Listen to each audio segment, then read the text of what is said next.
Hello students, in last lecture we have discussed about method of preparation of phenols. Now in this lecture we are going to discuss about physical properties of phenols. Phenols की जो physical properties है उसमें हम mainly discuss करते हैं किसके बारे में? First physical state. फर्स्ट हम फिजिकल स्टेट के बारे में डिस्कस करेंगे, सेकंड हम बॉइलिंग पॉइंट के बारे में डिस्कस करेंगे और third solubility. Mainly physical properties में हम चेक करते हैं कि जो कंपाउंड है उसकी फिजिकल स्टेट क्या है, वो सॉलिड है, लिक्विड है, गैसियस है, कलर्ड है, कलरलेस है.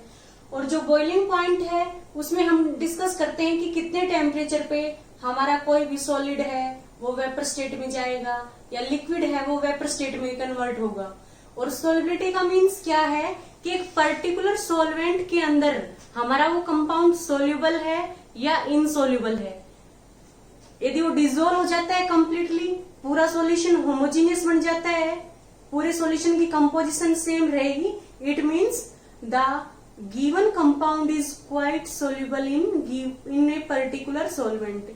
यदि किसी हम पर्टिकुलर कंपाउंड को एक सॉल्वेंट में डिजोल्व करेंगे, यदि उसके अंदर सोल्यूबल नहीं हो रहा, मीन्स कंपाउंड और सॉल्वेंट है उनकी जो लेयर है वो सेपरेटेड है, it means the compound is insoluble.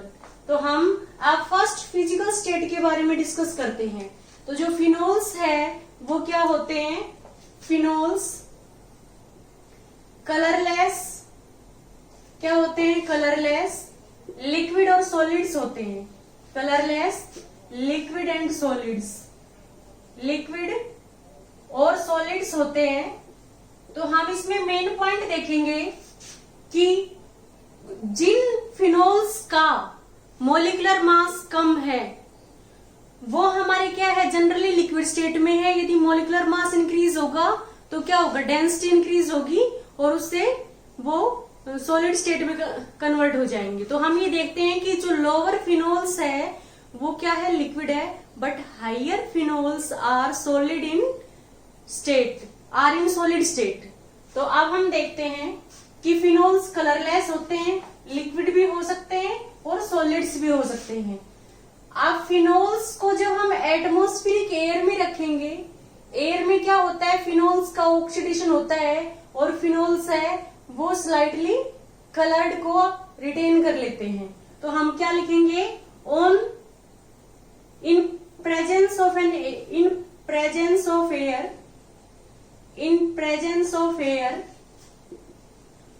phenols get oxidized and retain या एंड गेन स्लाइटली कलर, कुछ कलर ये गेन कर लेंगे. जो नाइट्रोफिनोल्स होते हैं वो जनरली क्या होते हैं, कलर्ड होते हैं. तो ये हमने फिजिकल स्टेट में देखा है कि फिनोल्स कलरलेस होते हैं, लिक्विड भी हो सकते हैं और सॉलिड भी. और एयर की प्रेजेंस में फिनोल्स का ऑक्सीडेशन होता है तो फिनोल्स है वो स्लाइटली कलर गेन कर लेते हैं, रिटेन कर लेते हैं. और जो नाइट्रोफिनोल्स है वो ऑलरेडी क्या होते हैं, कलर्ड होते हैं. तो जो नेक्स्ट हमारी फिजिकल प्रॉपर्टीज है दैट इज सोलिबिलिटी. वो हमारी क्या है, सोलिबिलिटी. तो हम सोलिबिलिटी के केस में देखेंगे, सेकंड पॉइंट है हमारा सोलिबिलिटी. सोलिबिलिटी में हम क्या देखेंगे कि हमारा जो पर्टिकुलर कंपाउंड है वो वाटर के अंदर सोल्यूबल है या इनसोल्यूबल है. तो हम देखते हैं कि phenols are soluble in water to a very less extent. काफी कम एक्सटेंट से वो वाटर के अंदर सोल्यूबल होते हैं. रीजन क्या है कि जो फिनोल्स है उसमें जो ये हमारा पार्ट है ये हाइड्रोफोबिक है, C6H5 क्या है, इसमें ये हमारा C6H5 पार्ट है और साथ में क्या है, OH है. तो C6H5 में क्या है, सिर्फ कार्बन और हाइड्रोजन है, ये क्या है? हाइड्रोकार्बन। ये क्या है? हाइड्रोकार्बन। तो ये क्या होता है कि हाइड्रोफोबिक है, मीन्स ये वाटर रिपेलिंग है। और OH है, ये वाटर के साथ हाइड्रोजन बॉन्डिंग शोज करता है। जैसे वाटर है उसमें H2 होता है, वाटर का जो ऑक्सीजन है उस पे पार्शियल नेगेटिव चार्ज है और हाइड्रोजन पे क्या है? पार्शियल पॉजिटिव है। ऐसे फिनोल में ऑक्सीजन पे पार्शियल नेगेटिव, हाइड्रोजन पे क्या है? पार्शियल पॉजिटिव है। तो इनके बीच में जो बॉन्डिंग है वो हाइड्रोजन बॉन्डिंग है। तो जो हाइड्रोजन बॉन्डिंग की वजह से ये स्लाइटली सोल्यूबल है वाटर के अंदर, पर जो सोलिबिलिटी का एक्सटेंट है वो काफी कम है, क्योंकि जो हाइड्रोजन बॉन्ड बनेगा उसको C6H5 है ब्रेक करने की कोशिश करेगा।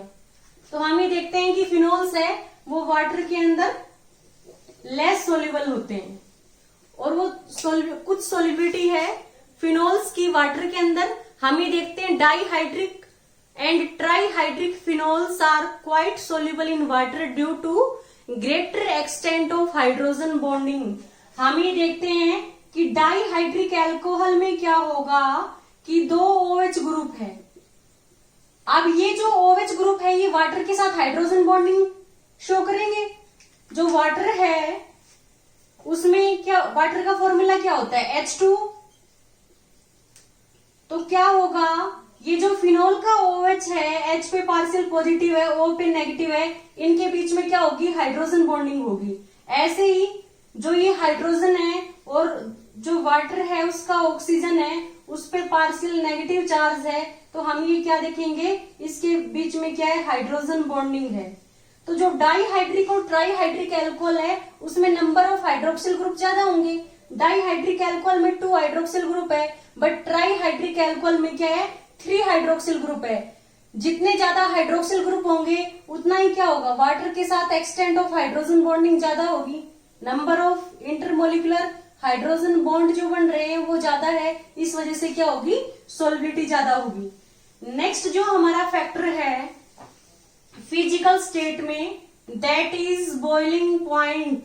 That is boiling point. Boiling point का मीन्स क्या है कि किस टेम्परेचर पर कोई भी लिक्विड है उसका वेपर प्रेशर है यदि 1 एटमोस्फियर के इक्वल हो जाता है, मीन्स नॉर्मल एटमोस्फिरिक प्रेशर के इक्वल हो जाता है, तो उसको हम क्या कहेंगे? Boiling point. The temperature at which the vapour pressure of any liquid become equal to normal atmospheric pressure is known as its boiling point.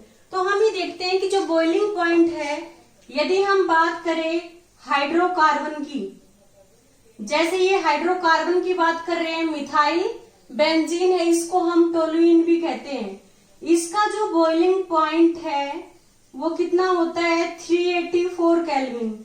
और यदि हम फिनोल का बॉइलिंग पॉइंट देखेंगे तो जो फिनोल का बॉइलिंग पॉइंट है वो कितना होता है?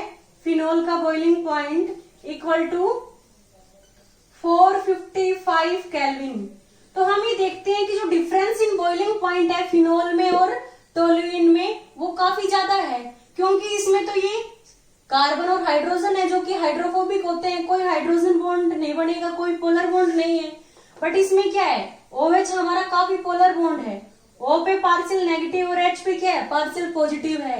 ये क्या करेगा? वाटर के साथ हाइड्रोजन बॉन्डिंग शो करेगा। इस वजह से हम यदि बॉइलिंग पॉइंट की बात करते हैं तो हम ये देखेंगे कि फिनोल का 1 मॉलिक्यूल है दूसरे मॉलिक्यूल के साथ हाइड्रोजन बॉन्डिंग फॉर्म कर रहा है। जैसे दूसरा मॉलिक्यूल है फिनोल का OH और ये फिनाइल है, तो क्या होगा? 1 मॉलिक्यूल ऑफ फिनोल, ये सेकंड मॉलिक्यूल ऑफ फिनोल, इनके बीच में क्या होगी? हाइड्रोजन बॉन्डिंग होगी। तो हम ये देखते हैं कि फिनोल्स में पोलर OH बॉन्ड होने की वजह से इनके बीच में क्या होगी? इंटरमोलिकुलर हाइड्रोजन बॉन्डिंग होगी। इस वजह से क्या होता है कि इनके बीच में फोर्स ऑफ अट्रैक्शन ज्यादा है, तो इनको वेपर स्टेट में कन्वर्ट करने के लिए इस फोर्स ऑफ अट्रैक्शन को रिमूव करने के लिए ज्यादा हीट करना पड़ेगा। इस वजह से फिनोल्स का जो बॉइलिंग पॉइंट है वो हाइड्रोकार्बन से, एरोमेटिक हाइड्रोकार्बन से और अराइल हैलाइड से काफी ज्यादा होता है, क्योंकि अराइल हैलाइड्स में भी क्या होता है? हाइड्रोजन बॉन्डिंग नहीं होती। और जो ये हाइड्रोकार्बन है इनमें भी हाइड्रोजन बॉन्डिंग नहीं होती, बट फिनोल्स में इंटरमोलिकुलर हाइड्रोजन बॉन्डिंग होने की वजह से इसका जो बॉइलिंग पॉइंट है वो काफी ज्यादा है। अब हम एक डिफरेंस देखते हैं कि यदि हम ऑर्थो, मेटा और पैरा नाइट्रोफिनोल्स की बात करते हैं तो हम ये देखेंगे कि ऑर्थो, मेटा एंड पैरा नाइट्रोफिनोल्स में किसका बॉइलिंग पॉइंट ज्यादा होगा और किसका कम होगा। तो हम ये देखते हैं, जनरली क्वेश्चन आता है कि why boiling point of para nitrophenol is higher than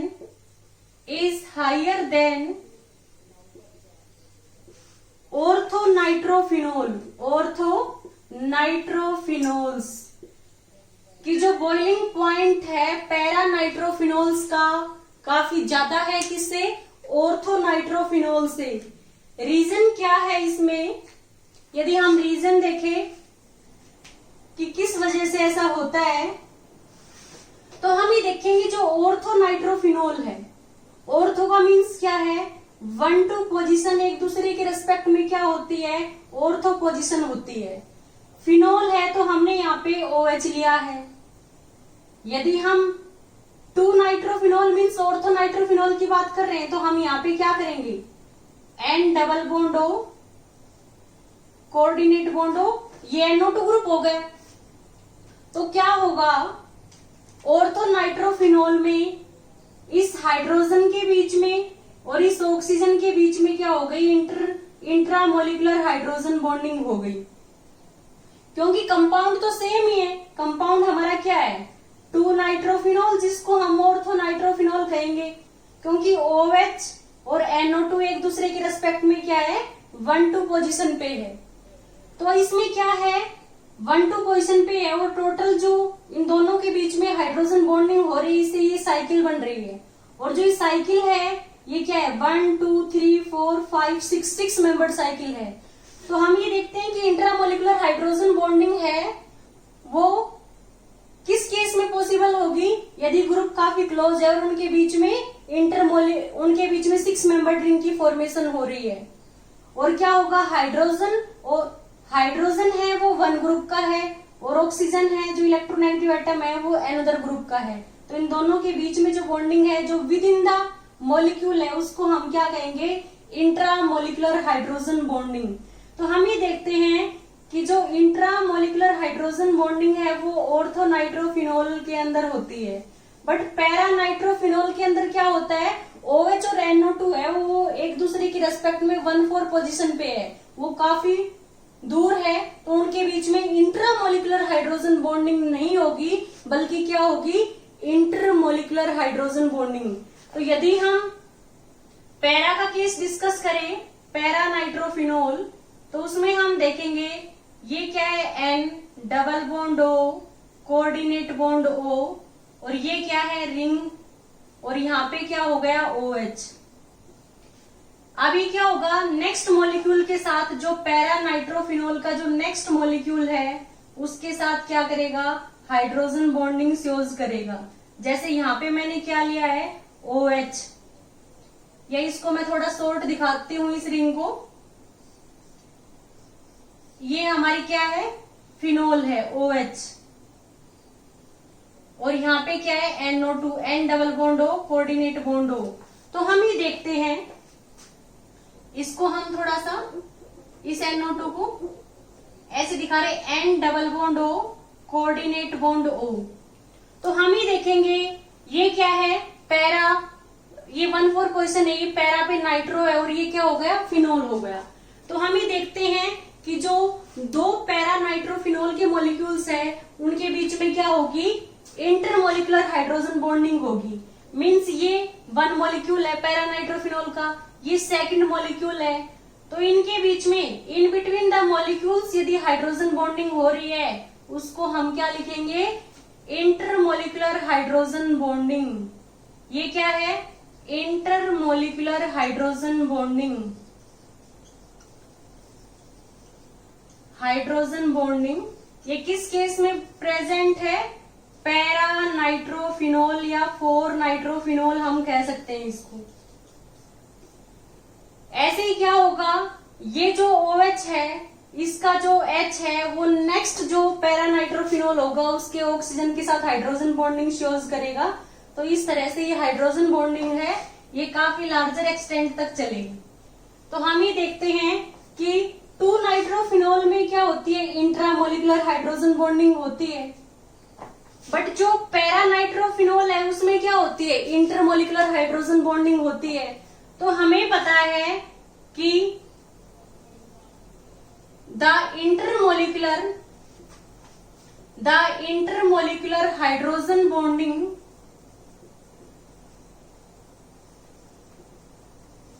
is very strong as compared to intramolecular hydrogen bonding।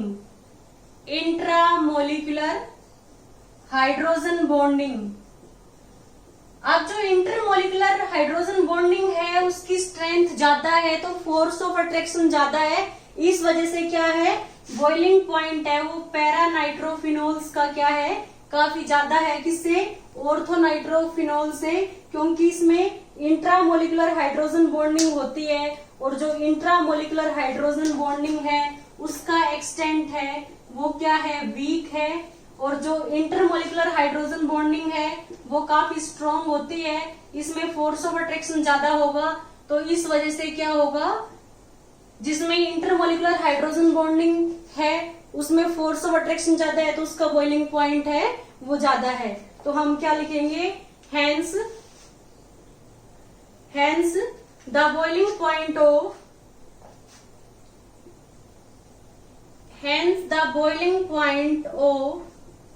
Para nitrophenol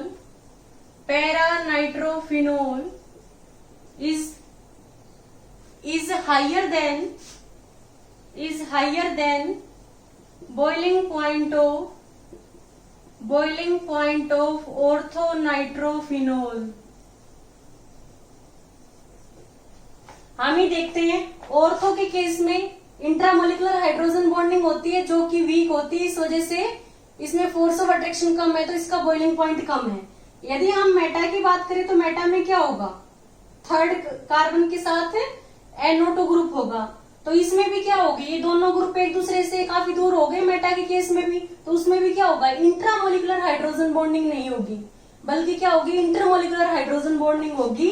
but वो इतनी स्ट्रॉन्ग नहीं होगी जितनी किसमें होती है, पैरा में। पैरा के केस में ये ग्रुप काफी फार अपार्ट है तो इनके बीच में कोई इंट्रा नहीं होगी, क्या होगी, इंटरमोलिकुलर हाइड्रोजन बॉन्डिंग होगी। इंटर का मतलब होता है इन बिटवीन द मोलिक्यूल, चाहे वो सेम कंपाउंड के हो चाहे वो डिफरेंट के हो। इंट्रा का मीन्स होता है विद इन द मोलिक्यूल, की एक ही मोलिक्यूल के अंदर जो हाइड्रोजन बॉन्डिंग होती है उसको इंट्रा कहेंगे।